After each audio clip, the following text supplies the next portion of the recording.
Next हम case study discuss करेंगे जो कि रिलेटेड है हेड्स ऑफ इनकम के साथ। अब ये हेड्स ऑफ इनकम क्या है, ये हेड्स ऑफ इनकम क्या है, देखो कोई भी पर्सन वो अलग अलग तरीके से इनकम जो है वो कमाता है। जैसे कोई पर्सन यहाँ पर जॉब करता है, कोई पर्सन अपना यहाँ पर बिजनेस करता है, किसी कंपनी के पास एक हाउस था जिसको वो रेंट पे देकर इनकम कमा रहा है, या फिर किसी ने अपनी एसेट को सेल कर दिया जिसके ऊपर वो इनकम जो है वो कमा रहा है। ठीक है, तो ये जो डिफरेंट टाइप की इनकम है उसके ऊपर डिफरेंट तरीके से जो है वो टैक्स लगाया जाता है। इसीलिए हमने क्या किया, इन इन इनकम के कैटेगरीज जो है वो बना दिए और उसी को हम हेड्स ऑफ इनकम जो है वो कहते हैं। तो टोटल इनकम के अंदर इनकम टैक्स एक्ट के अंदर हमारे टोटल 5 हेड्स है इनकम के। कौन से? टोटल 5 हेड्स है हमारे इनकम के। Income from salaries, income from house property, income from business and profession, income from capital gains और इनकम फ्रॉम अदर सोर्सेज। ठीक है, जिनके बारे में हम इस केस स्टडी के अंदर डिटेल में जो है वो डिस्कस करने वाले हैं। तो क्वेश्चन देखो, the income tax act income is categorized under different heads to determine how it should be taxed. Income tax act के अंदर जो इनकम है उसको डिफरेंट हेड्स के अंदर जो है वो कैटेगराइज कर दिया गया है ताकि हम अलग तरीके से उसके ऊपर टैक्स जो है वो लगा सके। जो ईच हेड है वो डिफरेंट टाइप की इनकम को जो है रिप्रेजेंट करता है और स्पेसिफिक रूल जो है उसके ऊपर जो है एप्लीकेबल होते हैं इनकम को कैलकुलेट करने के लिए। तो इसमें से कौन सा हमारा हेड नहीं है इनकम टैक्स का?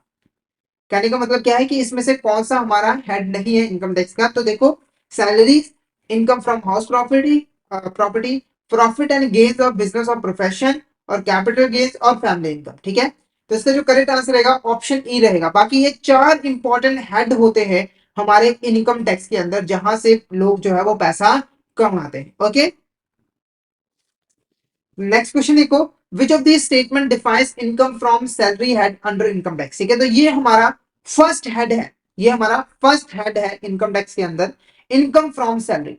इनकम फ्रॉम सैलरी का देखो सिंपल सा मतलब है, अगर कोई पर्सन जॉब करता है और उस जॉब से वो जो भी पैसा कमाता है वो इनकम फ्रॉम सैलरी हेड के अंडर जो है वो टैक्सेबल होती है। ओके, जैसे अगर मान के चलो एक ए पर्सन है, वो बी पर्सन के पास जो है वो जॉब करता है, तो ए पर्सन क्या है, एम्प्लॉय। ए पर्सन क्या है यहाँ पर, एम्प्लॉय है, और ये क्या है, एम्प्लॉयर।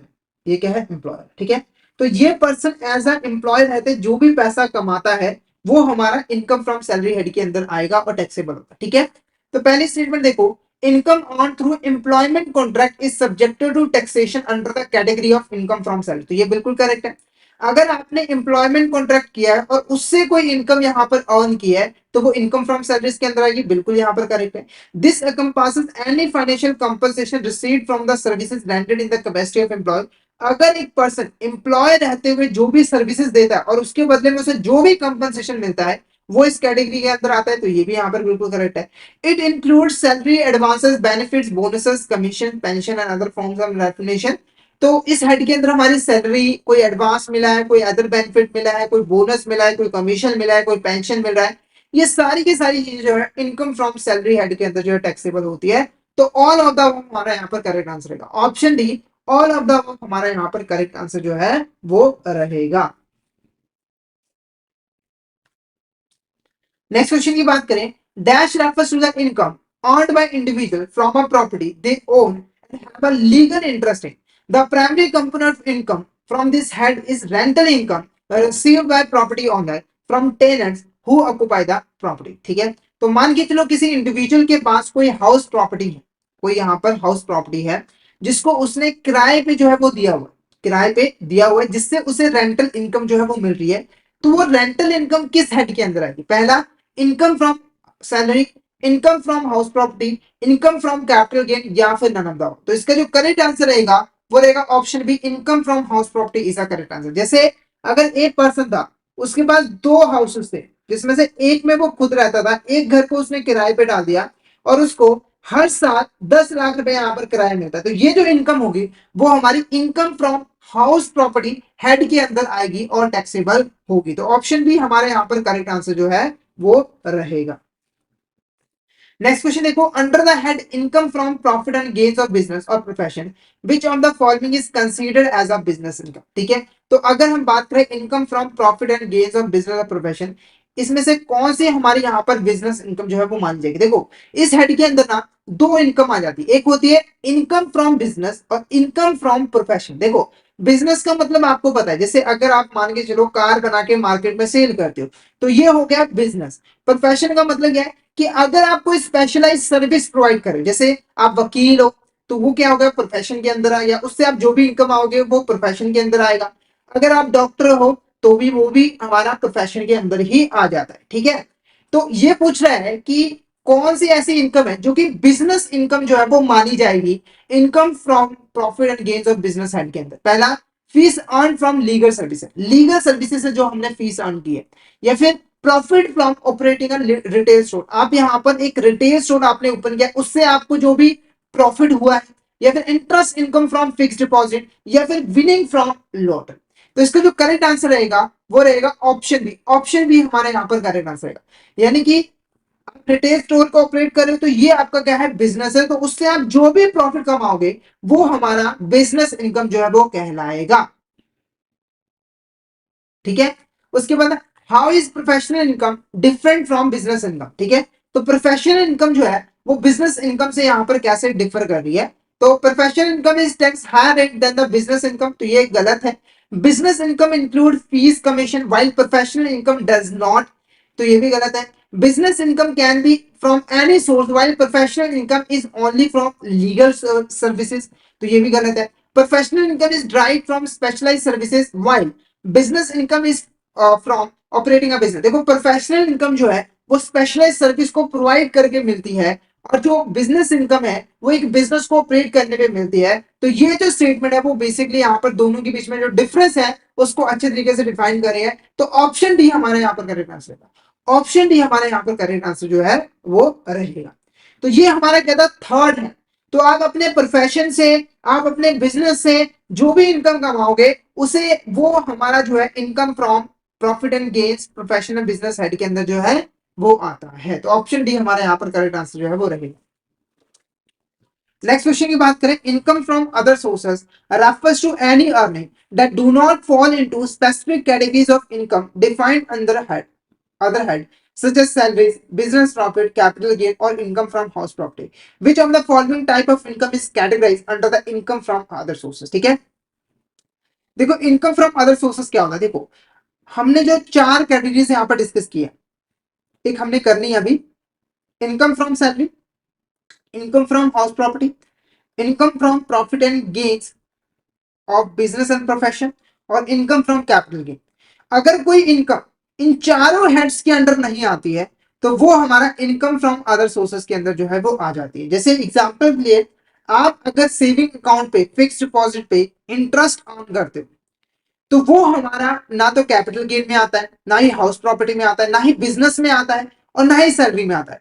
तो वो किस हेड के अंदर आएगा, इनकम फ्रॉम अदर सोर्सेस के अंदर जो है वो आएगा। तो क्वेश्चन यही पूछ रहा है इसमें से कौन सी ऐसी इनकम है जो कि हमारा इनकम फ्रॉम अदर सोर्सेस के अंदर आता है। पहला, earning from saving account fix deposit, आपका सेविंग अकाउंट फिक्स डिपॉजिट है उससे आपने जो अर्निंग की है, या फिर आपने शेयर और स्टॉक में इन्वेस्टमेंट की है उसके ऊपर आपको जो डिविडेंड रिसीव हुआ है, या फिर आपने लॉटरी खेली थी, आपने लॉटरी अचानक से जीत गए या फिर जुए में जीत गए।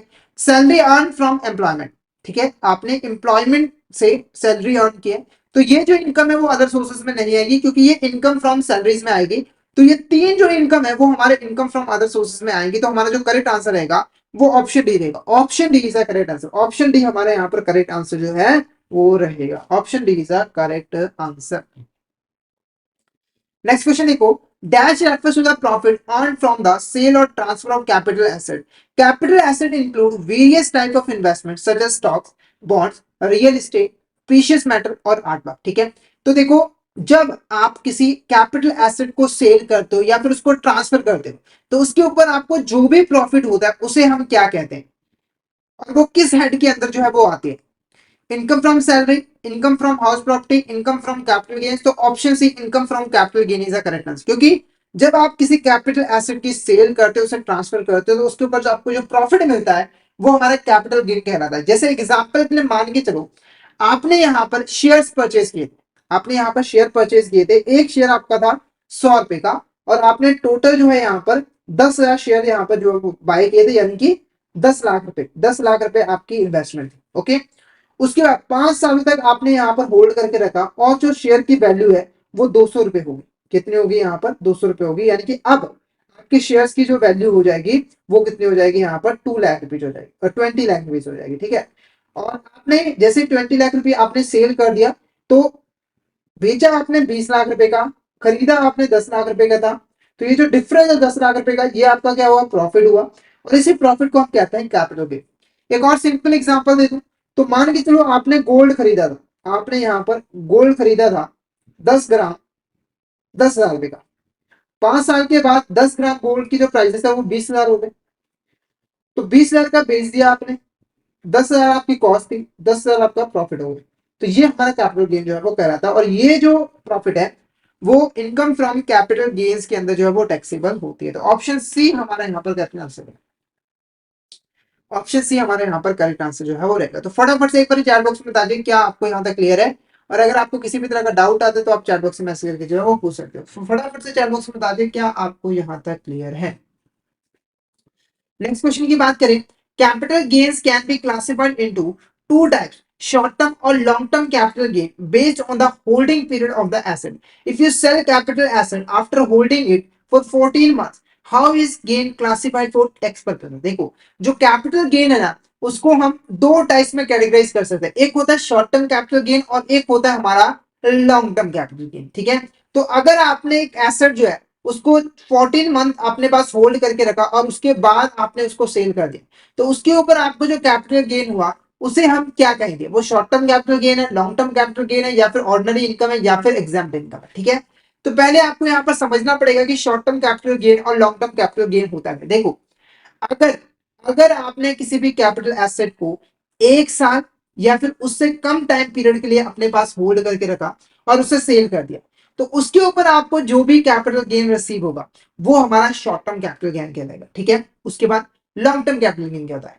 अगर आपने किसी भी कैपिटल एसेट को 1 साल से ज्यादा टाइम पीरियड के लिए अपने पास होल्ड करके रखा और उसके बाद सेल किया, तो उसके ऊपर जो आपको कैपिटल गेन मिलता है वो हमारा लॉन्ग टर्म कैपिटल गेन कहलाता है। तो यहाँ पर देखो, आपने 14 मंथ तक जो है एसेट को होल्ड करके रखा, यानी कि 1 साल से ज्यादा टाइम पीरियड के लिए होल्ड करके रखा, तो ये हमारा जो है वो लॉन्ग टर्म कैपिटल गेन कहलाएगा। अब देखो, डिफरेंशिएट करने की जरूरत क्यों पड़ी है? देखो, शॉर्ट टर्म कैपिटल गेन के ऊपर ज्यादा टैक्स लगता है, मतलब कि ज्यादा टैक्स रेट लगता है, और लॉन्ग टर्म कैपिटल गेन के ऊपर जो है वो कम टैक्स जो है लगता है, इसीलिए हमें डिफरेंशिएट करने की जरूरत जो है वो पड़ती है।